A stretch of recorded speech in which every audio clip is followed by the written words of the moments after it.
Someone recently asked me why I work with faith-based leaders and how did I come up with the idea to do work with people with burnout, you know? And I immediately thanked them for asking me this question.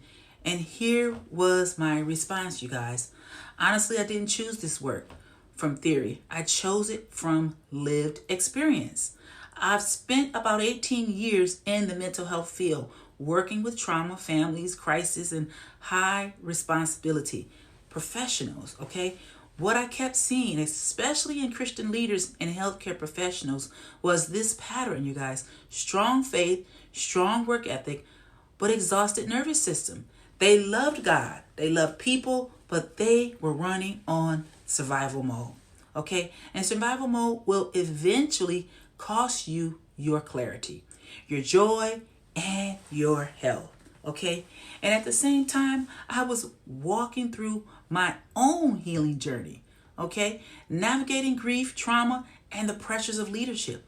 That's when neuroscience became personal. Self-empathy became personal. I began studying how the brain shifts under stress, how burnout lives in the nervous system, and how self-empathy actually moves someone out of fight, flight, freeze, and fawn mode back into executive functioning, the part of the brain where wisdom, discernment, and spiritual connection is the strongest, you guys.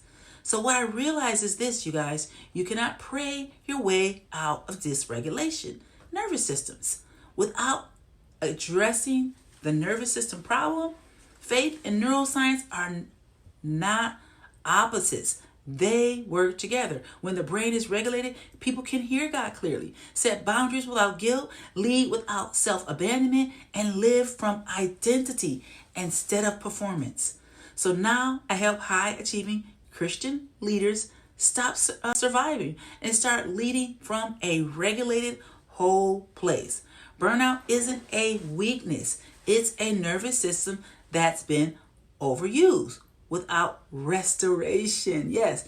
And healing is absolutely possible. So if you would like to follow my channel, you can learn about burnout and actually all the forms in the nervous system. Why high achieving Christian leaders are especially vulnerable to this, and how to heal in a way that both spiritually and biologically changes things. Okay, I break down stress, I break down responses, fight, flight, freeze, and fawn, and I teach self-empathy and nervous system tools for your life. So that I can show you how to restore your energy, strength, and boundaries, and return to leadership from identity, not from pressure. Okay, so I see you on the other side. Okay, thank you. This is Crystal Blue. Bye-bye.